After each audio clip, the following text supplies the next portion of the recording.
This was the big story that broke last night. An absolutely horrible story. Israeli strike kills 7 World Central Kitchen workers. The group now halts aid.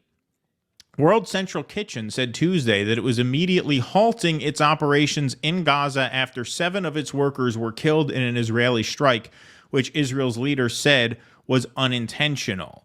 The strike killed a U.S. Canadian dual national, at least 1 Palestinian worker, and individuals from Australia, Poland, and the United Kingdom, according to the group, and has been widely condemned internationally. Unfortunately, there was a tragic incident in which our forces unintentionally hit innocent people in the Gaza Strip, Israeli Prime Minister Benjamin Netanyahu said on Tuesday. As it happens in war, we are investigating the matter fully.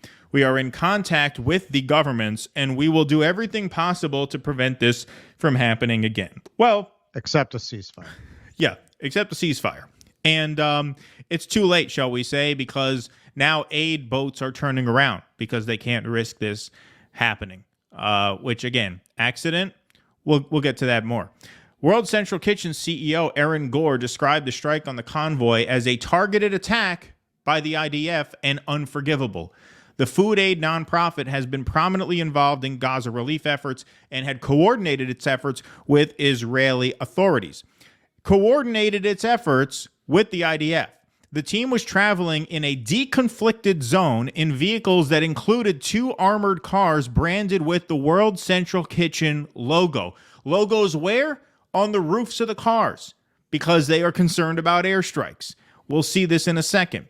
Despite coordinating movements with the IDF, the convoy was hit as it was leaving the Deir al-Bala warehouse where the team had unloaded more than 100 tons of humanitarian food aid brought to Gaza on the maritime route, the group said. The strike is believed to be the first to kill foreigners working for an international aid organization in Gaza since the start of the war on October 7th, though a record number of Palestinians employed by the UN have been killed in the conflict. It sent shockwaves through the humanitarian aid community, causing at least one other group providing aid to pause their operations at a time when Gaza is on the brink of famine. The American Near East Refugee Aid Organization, which works in partnership with the WCK to distribute 150,000 hot meals a day to Gazans, is pausing operations, said Nasser Kadus, who works with the emergency response team. I just want to skip to this. We'll come back to the article in a second. There's the car with the hole in the roof, with the logo on the roof of the car. Now, when you see a pizza delivery person, right, that has a branded vehicle, or a pharmaceutical delivery person, do they put the shit on the roof of the car? No, you usually put the logo on the sides of the car because you don't have to worry about an airplane hitting you with a fucking drone.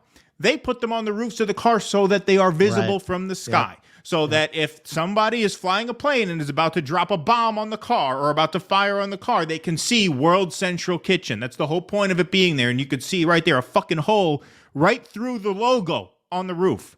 Right through the logo on the fucking roof. And they want this is unintentional? Unintentional. Yeah, this has been happening throughout, that they've been hitting aid workers. Before they were mostly UNRWA. Yeah. Now Doctors these Without Borders, which is what Médecins Sans Frontières, because it's a French organization. They have MSF right on the roof of the car, so you could see it. We feel that it's very hard for us to continue, he said. This is from the second organization that is now suspending operations. The humanitarian assistance people need to be protected. However, any lengthy pause will have a grave impact on the ground, he added. The starvation in Gaza will be unbelievable, he said. Images from the scene showed a blackened hole puncturing the company's logo on the vehicle's roof, which was supposed to make it identifiable from the air. There we see, once again. Okay, so World Central Kitchen put out their own statement in response to this, which we're going to read now. I think I can read this, Russell. I said I might not be. I can see it. World Central Kitchen is devastated to confirm 7 members of our team have been killed in an IDF strike in Gaza. The WCK team was traveling in a deconflicted zone in 2 armored cars branded with the WCK logo and a soft-skin vehicle. Despite coordinating movements with the IDF, the convoy was hit as it was leaving the Dar al-Bala warehouse, where the team had unloaded more than 100 tons of humanitarian food aid brought to Gaza on the maritime route. This is not only an attack against WCK, this is an attack on humanitarian organizations showing up in the most dire of situations where food is being used as a weapon of war.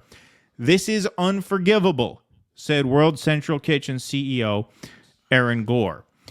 The 7 killed are from Australia, Poland, the UK, and a dual citizen of the US and Canada. Sorry, my logo is blocking that last part here.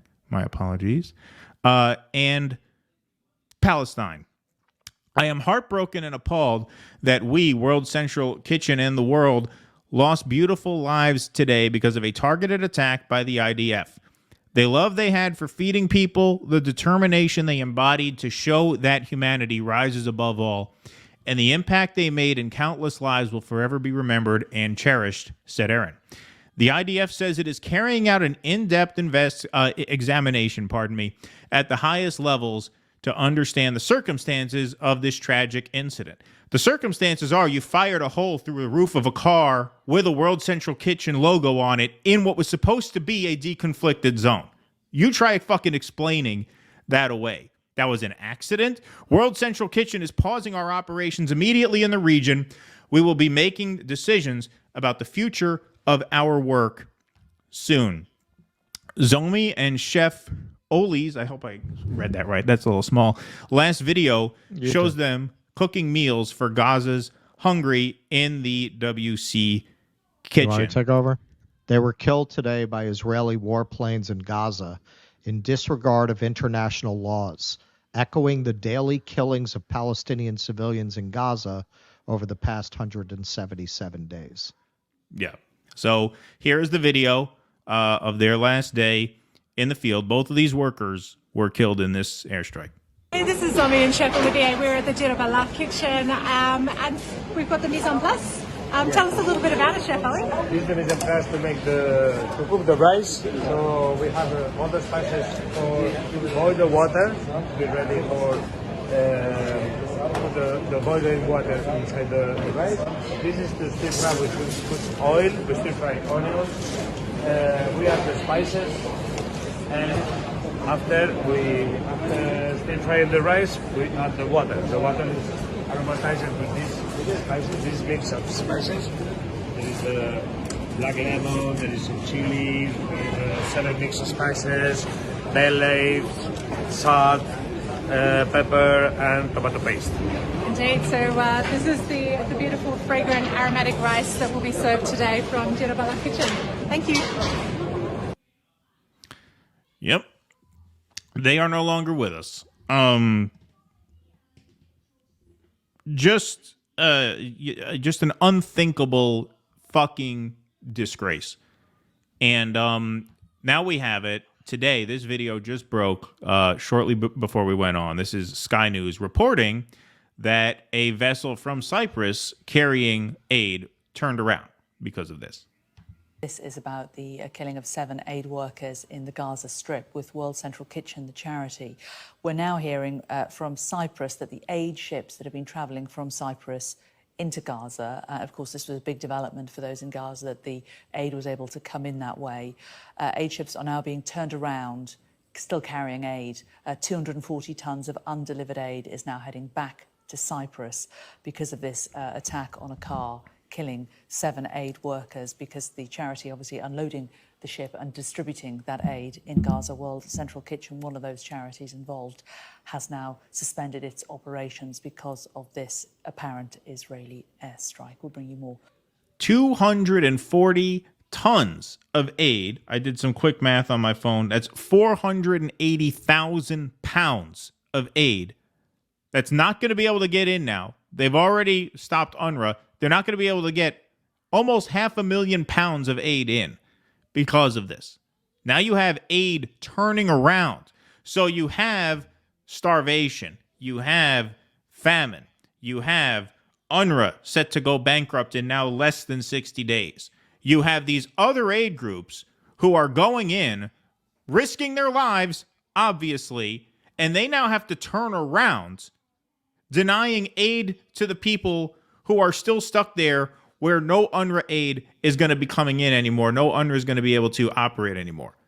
That's what you have going on here. Because these fucking pieces of shit murdered 7 people from the sky in a deconflicted zone. Don't tell me it was a fucking accident. I don't believe it was an accident for a split second.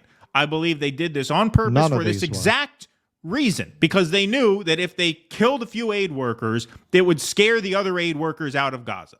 Right. That's what I believe happened. Even if that's not what happened, there comes a point where negligence becomes prosecutable. And if you're telling me that an errant airstrike hit a fucking car with a World Central Kitchen logo on the roof in a deconstructed zone, even if you're right in that you didn't mean to do it, which is fucking absurd on its face, but I'll go into bizarro world here for your benefit for the sake of argument, that is negligence to the point of homicide anyway. Yeah, this is a level of barbarity and genocidal intent. I keep trying to think, when in my lifetime have we seen anything like this? Rwanda. I mean, you have to just go back to these absolutely just barbaric crimes against humanity.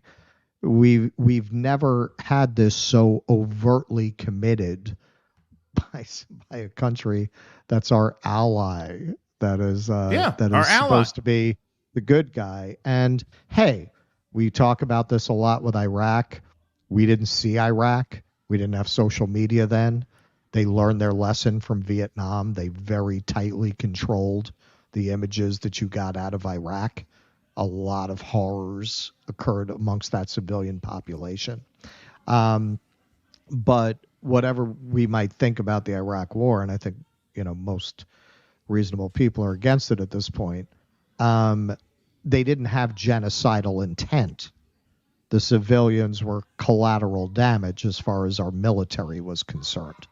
They were willing to sacrifice those lives, but they were not trying to wipe out the Iraqi population. This, where clearly an allied country is in broad daylight committing genocide, clearly, as you say, there's no fucking way that's an accident, because they keep doing it. They keep hitting hospitals, as we saw in the last segment, killing doctors, executing them. Jimmy just shared a video of them executing an old man with his hands up. We know they killed the people with the white flags, and we probably wouldn't have heard of that if they hadn't actually been Israeli. Right. So who knows?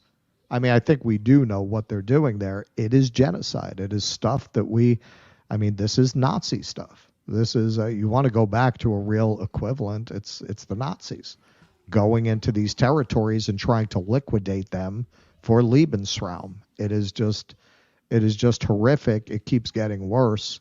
And the fact that I personally believe this is the end of Israel's ability to function as a country is small comfort for all the lives lost, because that is going to be bought with Palestinian genocide.